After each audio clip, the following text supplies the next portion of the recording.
and respected judges.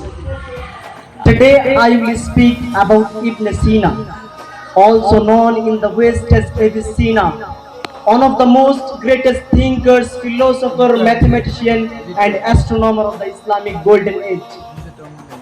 He was not only a philosopher and scientist, but also one of the most brilliant physician in human history.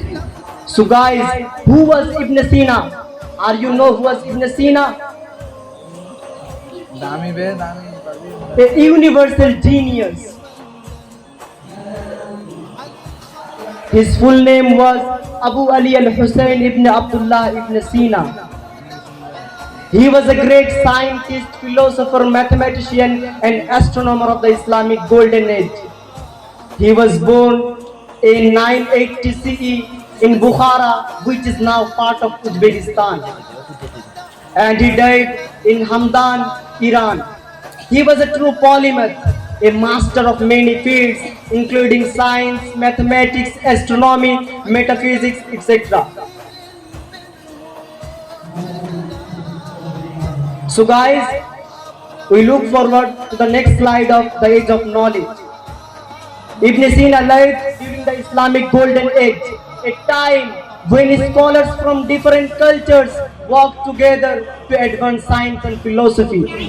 Ibn Sina was influenced by Greek thinkers like Aristotle and Galen, but he didn't just copy them, he developed their ideas and added new ones. Throughout of his life, he wrote around 450 books in different fields of knowledge, many of which shaped both Eastern and Western thought.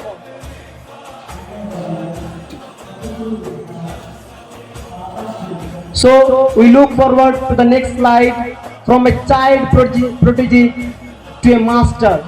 From childhood, Ibn Sina showed an extraordinary talent. He memorized the Quran by the age of 10.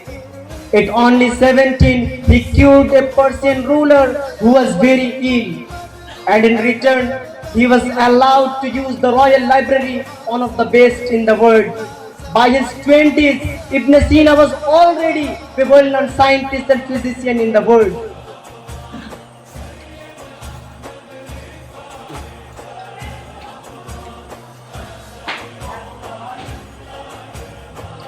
Now we take a look on his great contribution, the most influential medical book in history, the Canon of Medicine, or Al-Qanun fi Tibb in Arabic. It is a 5-volume medical encyclopedia that describes the human body, diseases, symptoms, and treatments. The Canon was translated into Latin and became the main medical textbook in Europe for over 500 years. That's why he is often called the father of modern medicine. His other great book, Medicine of the Mind and Soul, the Book of Healing, is not about medical science, but about the healing the mind and soul. It covers logic, natural science, metaphysics, and mathematics. In this work, Ibn Sina tried to unite faith, reason, and philosophy, showing that science and religion can support each other. So my next slide is his major contribution, what he gave to the world. What he gave to the world. In medicine, Ibn Sina explained how diseases spread, suggested quarantine, and described the nervous system and pulse more accurately than anyone before him. In philosophy, he introduced the famous floating man thought experiment, proving that the human soul is ever of itself even without body. He combined Aristotelian logic and Islamic theology, creating a model of thought that lasted for centuries.